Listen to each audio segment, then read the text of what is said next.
tới nơi mong luôn phen đàn có đêm cà phê có nhiều có khí chia nhá chân tới bố kiểu xanh trời hơi cho nó có thực tế nè thì nhỏ khí đó liền sư rồi là cái này phải tôi chơi cứ ok đấy sư nên cứ chơi sẽ nó còn nhiều nó không chỉ cần nó tích cực thay lúc này muốn lắm vừa phê nhất là nhiều ác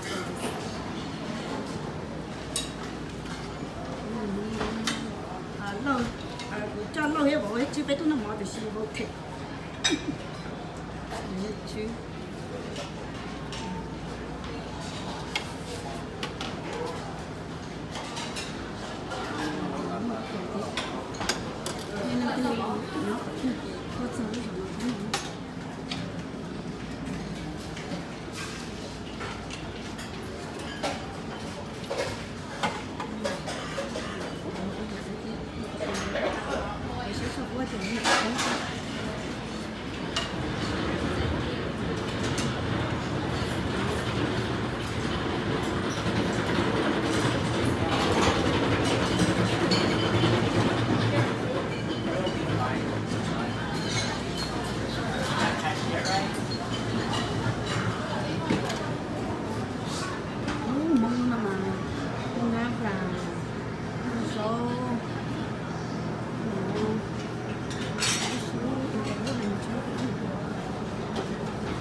còn là cho nó lớn cho có chấm bé là mà cho bé tôi nó mong lu sai nhà mong lu cà phê chia sai nhà luôn thay rồi ta có sai Lúc canh đỏ Quá đêm qua cái bông của chân tôi nó thì siêu mẫu đánh của con là tỷ con này các bé có câu được của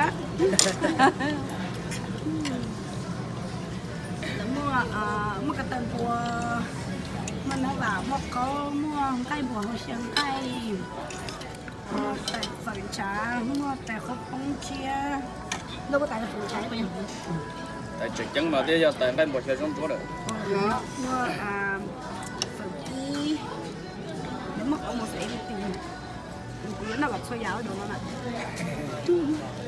còn chỉ nhau kia rồi xin nhau kéo thì nào mong muốn thì nó chỉ sủi bông cây mình chiều được cái tao thay của à Đây là nhiều đồ cân rồi hả, nhiều cái chúng ta chỉ nó không phải to chơi là nó lại cho kia để cho kia cá cửa của tôi trong số đó cho khuyên nó cá rồi chỗ này chuyện nó cá Bây giờ cho Johnny cream cheesecake lắm lại đó nấu cá gì nhỉ? Cái là cake.跟住佢一邊度食得最嘢又，rồi又咪苦嘅，Ôi, là bé nó xịt phu kỳ đấy thì do nó của cá gì nó không gì đấy xong anh nó nó còn cho tụi nó chết mà. thì con thể to Rồi lúc ta mà thấy lúc gì à Phải lúc mình có mình sẽ thắt cưng nhưng ok lắm Bây giờ mất chỗ ai lọt mà. để chỉ cho để lấy cho ăn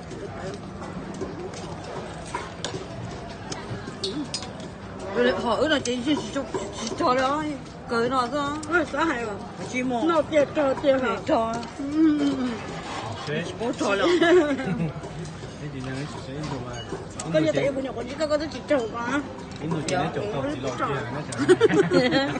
để chắc chỉ lỗi rồi nhở nó chỉ là chỉ Chỉ trâu lo share cho là sẽ anh ấy thuộc cái để chắc chỉ lỗi rồi nhở cái con sát thì có làm gì đó chấp vào dây đó là chỉ mà chỉ thuộc cái hả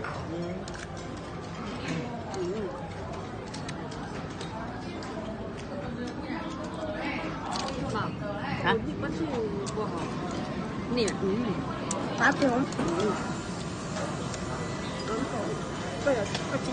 là mất cái tâm bùa hết nè còn hai cho cái tâm bùa nó nè giờ là muốn nghe cái gì mà hay à giờ giờ là lúc nó cho lấy chỗ cái gì giờ chỗ cái gì mà chỗ rồi hay là gì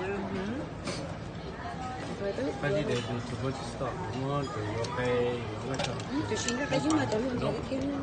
dạ nhiều nhiều nó ta chỉ là ô chỉ dân có tàu là không mất tàu này 我就感觉照片这那个就我们超市。嗯。阿公，阿公。以前的嘛，就是不太没别的老鼠买多。cho nên là mà tàu nên bỏ đi mấy mấy nữa. dạ nó này giá cực tư cho nên mà giờ cái nhân xài cái nhãn. Nhìn là mà nó ngọt sao? cho có của chuyện gì thế không? Dạ, nó cái nó. nó rong nó nhẹ nhẹ như chị đó. cho có gì là chỉ sợ bây giờ mong đến nhà la nó là muốn chuyện đi tàu không? dạ Nhìn nó nó chịu cả. Một cái phải bao cái gì biết rồi phải nó cho con đâu. Con cái đó bây giờ là nói bây giờ nó cho cấp lên À tôi tôi Cái nó đấy là tôi món nó ngon. Cái đơn giản rất là ngon. nó chỉ là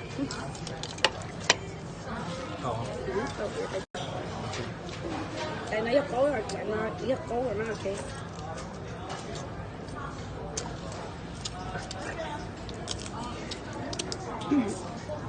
có rồi ạ có rồi đâu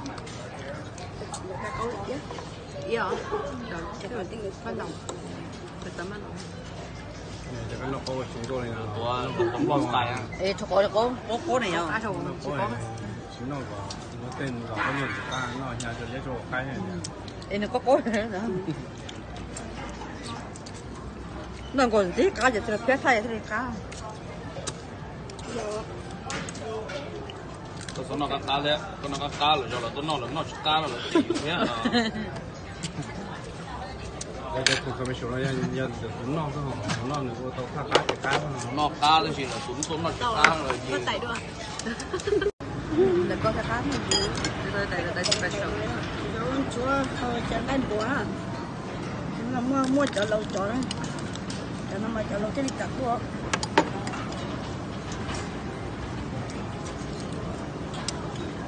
Rồi cái gì rồi cả nó. Cho có cái nồi này có không? một chỉ tham gia cho sao sừng nhiều liêu luôn trên là muốn ra xì rồi.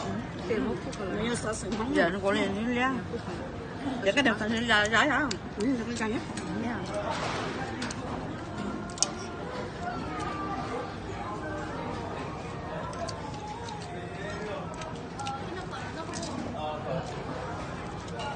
한 끝나고 난 또?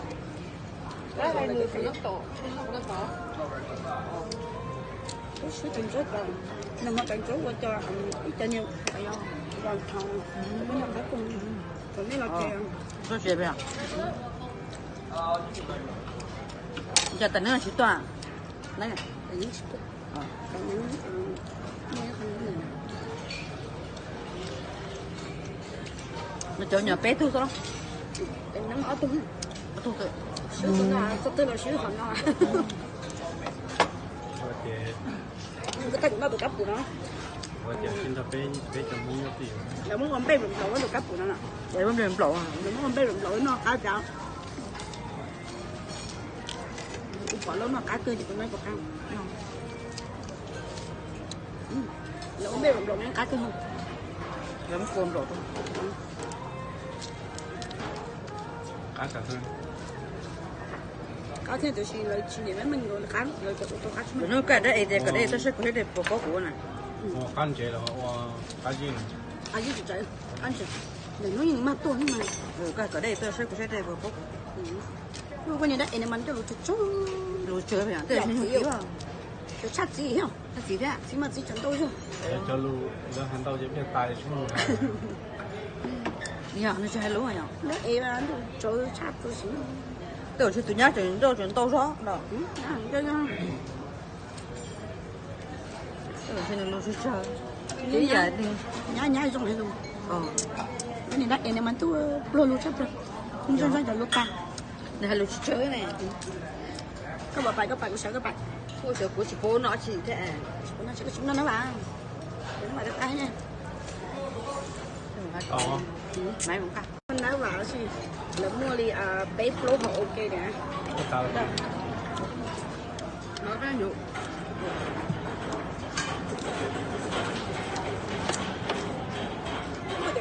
chế dục thay đủ tay ra thay chỉ tay thôi nó cái á cái luôn nó có chạy là mì à cho nên giờ chỉ biết chạy là mì Really? Dạ. Why? Nên gì cho con đến sau cũng chỉ là tay chỉ phá một cưng mà Oh, really? Giờ gọi là chỉ có cho con. Bây giờ cái kia thì cũng là sau ok. Yeah, not so you. 我因為喺是高年頭嚟啦，có khổng chứ là dặm. cho nó bạc á cơ cho khỏi dùng cho dùng Rồi, từ tôi thắt cá không? nó bạc á cơ Tôi như hòm lợn, đúng không hòm lợn nha? nó chỉ có tôi sắm thầu của chúng mong về lại liền hả Dạ, thôi à. nó chỉ muốn tôi giả chơi chỉ muốn như thế nào Tôi nói thôi à. để mà bây giờ chơi mà bây giờ phải chúng mong về lại sao Dạ, thôi không? I think cái đó phải có cái gì đó, tôi nói冇嘢㗎，就拿多嘢一下啦。 bây giờ chỉ dùng một số nâng để với mình ta là khi nhau đây Dạ. Tôi tập có về nè, cái gì phải trời nó phải mò, nó phải mò.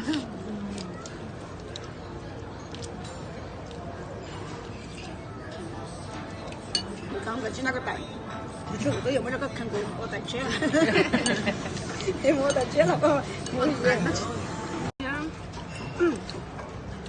特别被这个故事叫非常，而且不是叨叨，为什么我说哇recipe 很大了 I got a recipe, but I think 如果做咧，不是冇用嘅咯，是嗰啲 potato rice 啊，即係話 in 多都多啊。 ok có thể mình nuôi mắm I think 你冇呢邊嗰個，yeah。做俾其他人學嘅，我俾啲 potato，right mom？我俾你做potato 邊啊？兩tại vì tôi lại chọn con cá thì khi đó tôi lại chọn con cá Chứ con là phá đồ này cái gì? Con là phá đồ. Dạ, tôi cái cá đồ. Cái gì mà tự học xí lời nhỉ? Cái trái thì có được con. lại cho con là lâu cá Tôi cá lạnh nhạt. Cá ta tại cái cho tại tí ó là cái bê nào. tại đi bé rồi chỉ cá để chỉ tại chỉ bé Dạ, cái cậu bột chín hết luôn đấy Rất hay là. Nó cũng có chuyện mà tôi tại đó tại vì mình chỉ có tới xin màจะbỏ trong cái chân ba không cái đặc ăn cá không chạy đó nó tại nó tôi khai cái gì cái muốn đó, giờ muốn đó con bò lợn này cũng đủ nó cái bò móc cái đầu người ha. có gì kia nhé mấy giờ cũng tại vì tại phải huấn luyện rồi này để đến nơi cái này cái tên qua lại lấy cho phép nên lắm rồi phải ạ cái nơi có tên qua tới kỹ là trẻ sẽ có tới ở đây này lấy ra ai sẽ câu cái tôi sẽ cái câu là trẻ cái rồi ok nó nói của lần này tay chúa luôn đấy tay chúa luôn lắm nè cô đi chăng Wow, okay. cái ý kiến nào thế Y'all hậu St. Paul, Minnesota, who are wild, okay. nên là tôi nhớ nói đi tôi cá tụi mình lâu tôi chỉ lâu nó cái để cho nó cái cá nhá cũng nó bên đảo California trên đảo của rồi tôi tin của rồi nhỏ nhỉ chỉ nó đi nhỏ nhỉ chỉ tôi cá chép cá chép rồi người ký tôi bảo chế tôi bé nó người ký tôi bé nó chỉ mua ký số một tàn trò tuy nhiên là mọi ý tôi ở lúc là cũng nó cũng cái lấy nó có gì là cũng được nữa cho nên tôi nhớ lúc rồi nó chỉ tôi bán của nó chế cá chép bằng cái gì á cá con đi hiêu để có con cá con Dạ. nó chắc Có là quan đấy cái tôi cho nói nắng tôi là tôi rồi gì ký giờ nó tôi là vấn đề. cái chỗ chỉ là tôi giờ của tôi chỉ quý tôi chỉ cao vì lúc nó tôi là cao vì lúc nó đừng có giờ bắt thằng nó khởi tông còn nó chỉ nói để chúng nó ký con nó được ngày xưa này nói vào gì là mua đi bé flow họ ok nè Nó cái nhục.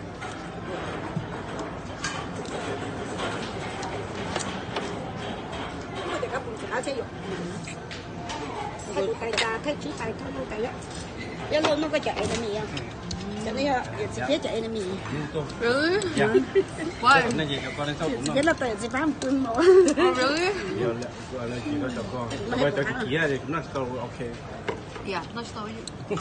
我因為喺是高年頭嚟啦，có khổng chứ là dặm. cho nó bạc á cơ cho khỏi dây cho dù Rồi, từ đầu thác cá. nếu mà cái Công như mầm lợn, mầm lợn à. nó chỉ có tôi sản phẩm của chúng mình mong về lại liền ha Dạ, thôi rồi. nó chỉ vấn đề là chơi chỉ vấn đề chơi nào Cái nó thôi rồi. đấy mà bây giờ chơi mà bây giờ phải chúng mong về lại cái Dạ, rồi. I think cái nó phải có hỗ trợ nhiều, tôi nói là món gì nhưng là tôi sợ làm tôi gì nhưng chắc là cầu bây giờ chỉ dùng một số nâng để mình ta là kinh nghiệm đấy Dạ. Tôi tập có cái này cái gì đó nó phải mò nó phải mò